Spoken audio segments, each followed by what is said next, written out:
man. I got to say this. Have you gotten a chance to look at the schedule? Yeah, I took a gander at it. Let's see. Let me get it pulled up. I'll get a little. Bro, I love this schedule. Yeah.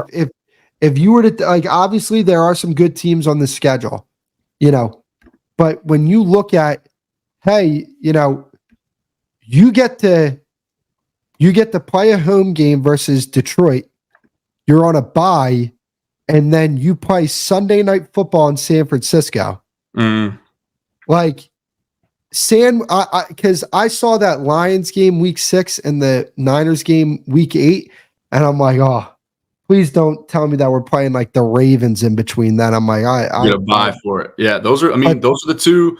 That's a great point. Those are the two North Stars in your conference, right? The two teams that, that's the cream of the crop right now. So the fact that you get to space them out, the league definitely did them some favors right there. I agree. That's big time. And you remember the stats last year, like the team, like, so opponents of the 49ers, their records the week after playing the 49ers, like the last 28 games, it was like 4-24 or something stupid like that. And I think the Cowboys won after they played the 49ers. They went on the road to play the Chargers, and they beat them. They did. Yeah. So when I look at the schedule, oh yeah. Like when I look at the schedule, one thing that pops out to me is that the only cold weather game that they're going to play, like, could be Washington November 24th, and then Philly, December 29th, week 17. So, like, you get Cleveland out of the way week 1, so you'll probably be playing in good weather there. You get Pittsburgh out of the way October 6th. Lions, you get them at home. Atlanta, they're a dome. Commanders, they're a dump. And so is Philly. But like, I look at the schedule and like, when I look at the first 5 games, I think the Cowboys can be 4-1. And to be honest with you, like, we'll talk about the game closer to the game. Hear me out on this one. I think they're going to beat the Ravens. And the reason why I say that is this.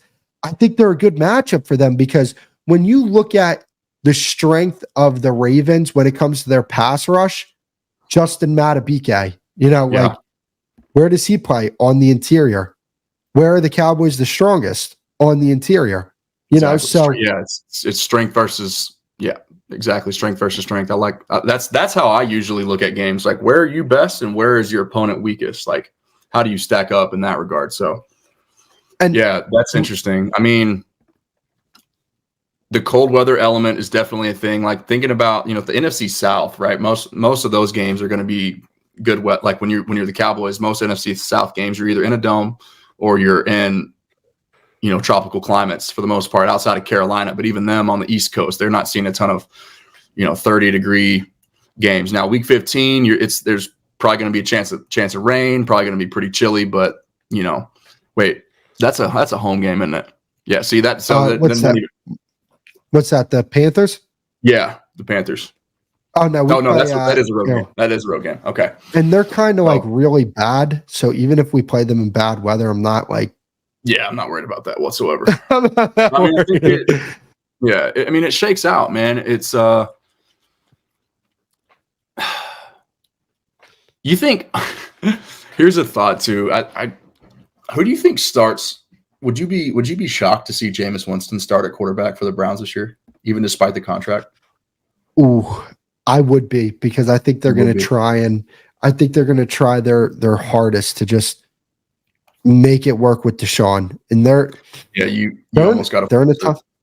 And what's crazy is their contract with their quarterback is way worse than Dallas's contract with Dak, and they're able to spend money. Oh yeah, no outs, no outs in the near future whatsoever either. So they're stuck. I mean, yeah, that's a tough deal, man. I mean, having to travel. You start off with Cleveland, 2 weeks, albeit at home. You handle the Ravens, and then it's on the road, division game, team that's going to be fired up to to try and avenge the embarrassment from, really the last 6 years, every game that they've played against Dak Prescott. And then you got to go to Pittsburgh and then coming back home, man, against the Lions the following. That's a tough little stretch right there. But I like the fact that, it comes early in the year. Teams are kind of still going to be figuring themselves out too. You get a chance to sort of Tyler Guyton, you get his feet wet. You literally, it's trial by fire, and he's off and running, off to the races. Like every single week, it doesn't matter who you stack him up against. His assignment gets easier from week 1 and on. Right? You're not going to see a more difficult matchup than Myles Garrett. So I like that. Just kind of getting him acclimated early on, man. It's only a good thing. It's only. Think about it like this: in the first 5 weeks, he's going to play Myles Garrett, Cameron Jordan, Brian Burns, and TJ Watt. Welcome. Those are 4 of his. It's and then he gets to play Aiden Hutchinson. Then he gets to play Nick Bosa. Yep. And then he's got Will Anderson, and they signed Danielle Hunter too, right? The Texans and Danielle Hunter. Yeah. So you got and then he gets to play Brian Burns again, Trey Hendrickson, and whoever else on that side of the ball for the Bengals. Woo. Yeah, fun stuff, man. So, I love looking at the schedule because it kind of gives me an idea. I can really start to kind of break down how I see the season shaking out. But just in terms of like the NFL, man, it's such a weird week-to-week deal with injuries and just game plans and things like that. Like there's always, every single year, like you can go through and kind of look at, okay, you can break it down into tiers as far as like games that you should win, games that are going to be really competitive, and games that don't look good on the schedule, right? You can kind of break it up that way. But the reality is looking at this schedule right here, week 1 through 18, there's 2 or 3 teams in the NFL that are going to be 4 to 5 games worse than Vegas projects. And there's also going to be 2 to 3 teams on here that are going to be 4 to 5 games better than Vegas projects. That happens every single year. There's a couple teams that drastically exceed expectations, and then there's also a couple teams that you expect to be really good that drastically underperform for a myriad of reasons. Right. So it's impossible to predict, but looking at the schedule, man, I mean, here's what I will say. I do want to point this out real quick. I know we were talking about like the edge rushers that Tyler Guyton has to face. Guess what? Yeah.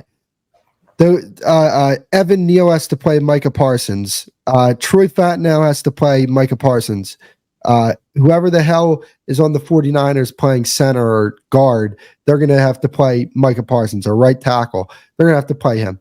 Because I don't think Zimmer is just going to be like, hey, let's just line him up against Trent Williams and Lane Johnson all game. He's already said that. He's already said that.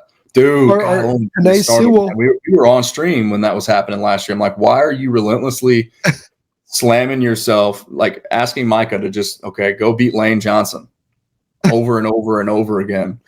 It's just like, dude, what are we doing, man? Let's make an adjustment. Let's use our head here. But it's like when I see some of these games, like the Lions, keep them away from Penei Sewell. When I see the 49ers, keep them away from Trent Williams. When I see the Eagles, keep them away from Lane Johnson. Yep. Pretty like for me. They can't. Here's the advantage that the defense has. You can move Micah Parsons around. They can't move their offensive linemen around. They can't say, hey, Lane, I know you're at right tackle. Go line up at left tackle because Micah Parsons is over. They can't. They have to stay exactly where they are. I don't know why. I don't know why, a team wouldn't. I don't know why a coordinator wouldn't use his versatility for good. Maximize both of his superpowers as opposed to just stubbornly only trying to utilize one. Yeah, but last thing about this schedule, I am disappointed that we're not getting a 10 o'clock game like we did last year for the preseason. I am upset about that. I don't know why. I actually enjoyed that. I don't know why, but I was just like, it's like 12:30 at night, and I'm watching a bunch of people who probably won't make the team playing football right now. I'm like, shit, nobody can question my fandom at that point. Yeah.